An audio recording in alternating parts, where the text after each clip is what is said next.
Dnes sa pozrieme na najnovšie udalosti v doprave na Slovensku a vo svete. Česká republika v piatok 19. decembra 2025 oficiálne dokončila diaľnicu D1 otvorením posledného 10-kilometrového úseku v okolí mesta Přerov. Tým sa uzavrela jedna z najvýznamnejších a najdlhších kapitol českej dopravnej infraštruktúry, na ktorej sa pracovalo celé desaťročia. Diaľnica D1 je najstaršou aj najdlhšou diaľnicou v krajine a spája Prahu s Brnom, Ostravou a hranicou s Poľskom.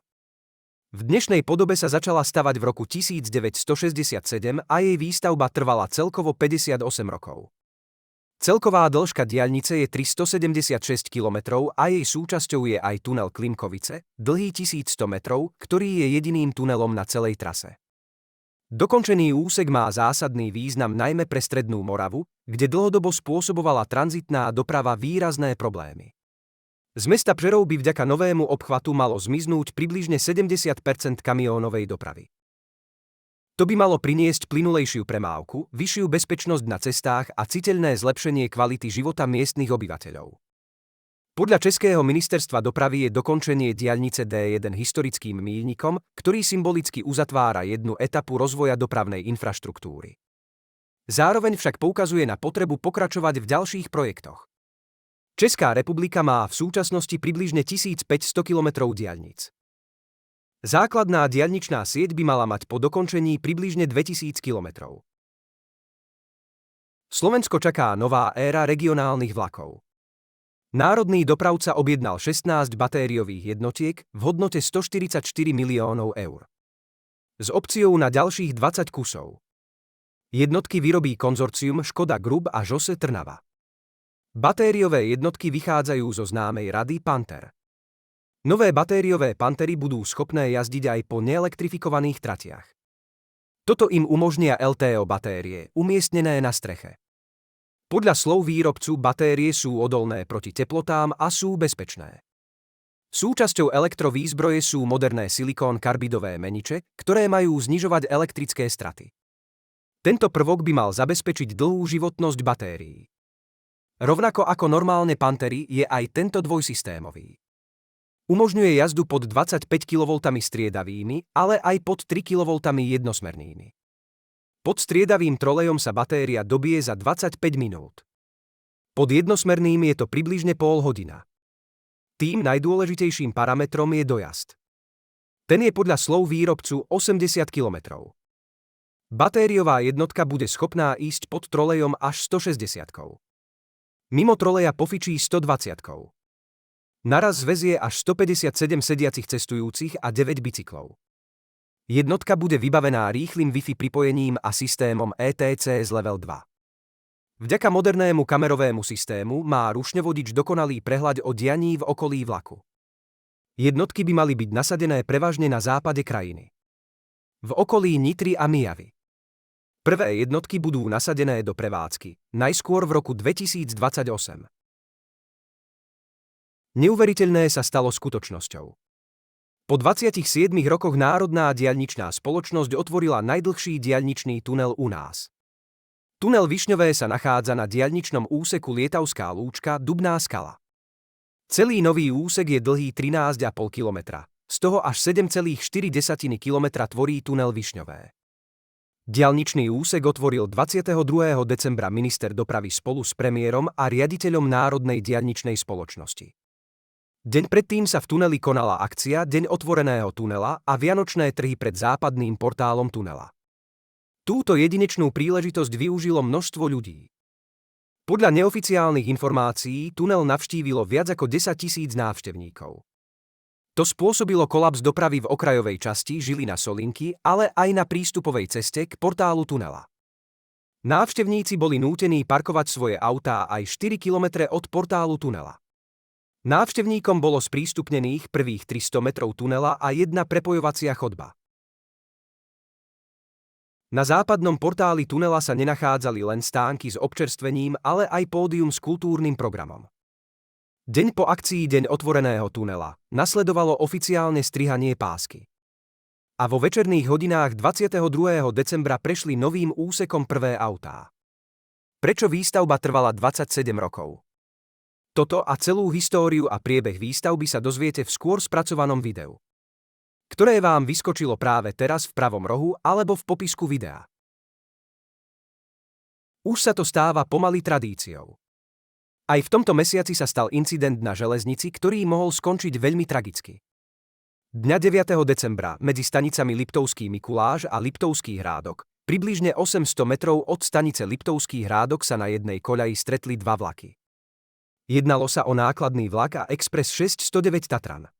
O 11. hodine a 20. minúte vošiel na prvú traťovú koľaj, v tom čase obsadenú expresom, nákladný vlak. Za touto mimoriadnosťou stojí výhybkár v stanici Liptovský Hrádok, ktorý poslal nákladný vlak na obsadenú koľaj.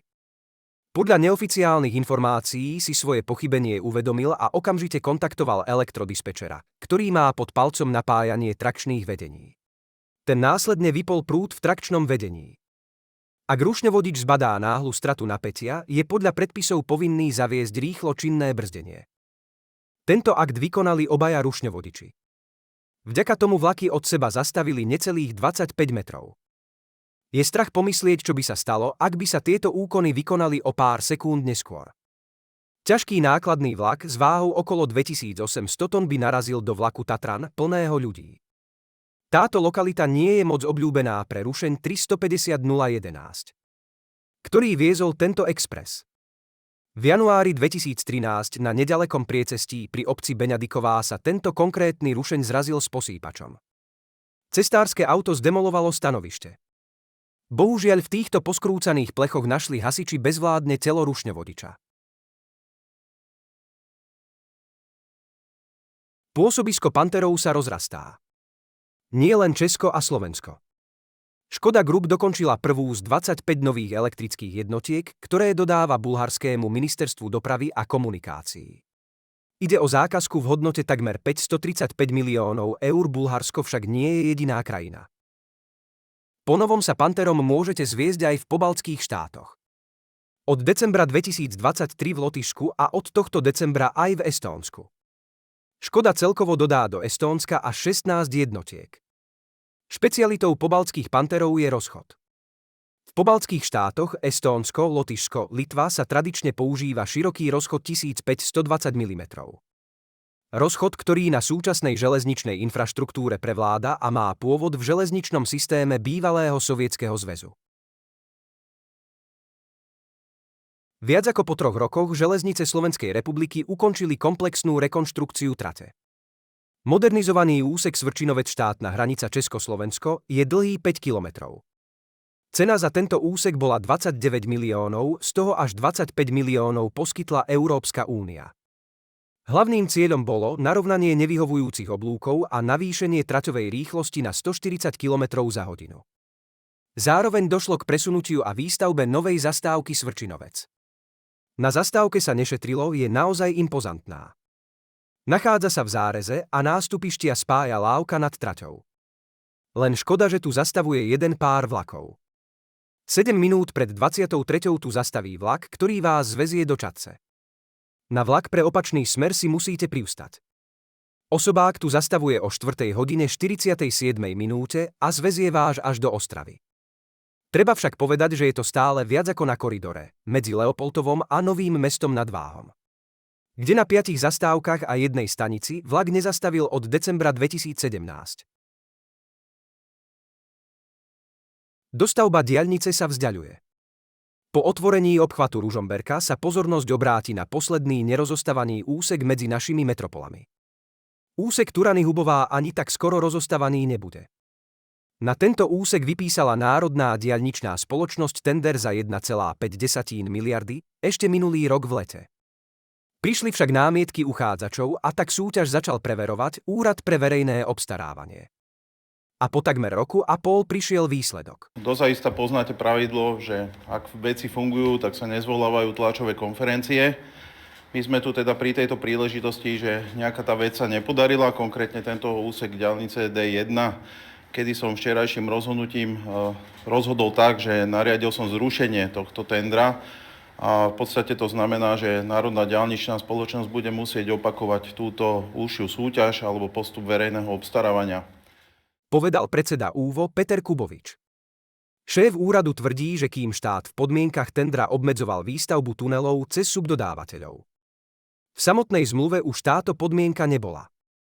Víťaz súťaže by tak v podstate mohol dať tunely stavať niekomu inému. Rozhodnutie úradu je konečné, diaľničiari majú ešte možnosť ako ho zvrátiť, no už iba súdnou cestou. Prípravné procesy sa kvôli zrušeniu vrátili o 2 roky naspäť. Naozaj je legitímne si položiť otázku, či takéto rozhodnutie nemožno považovať za politicky motivované, povedal minister dopravy Jozef Ráš. Chcel by som zdôrazniť, že Úrad pre verejné obstarávanie je nezávislou kontrolnou inštitúciou. NDS-ka mohla reagovať na tie námietky toho uchádzača, ktorý sa sťažoval.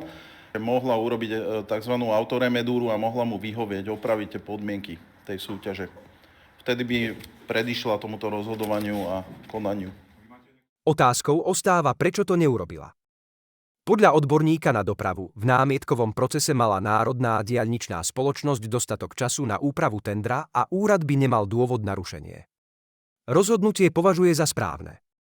Hovorí, že tender bol od začiatku nastavený zle. Minister dopravy okamžite nariadil pripraviť nový tender a ministerstvo sa plánuje obrátiť na súd.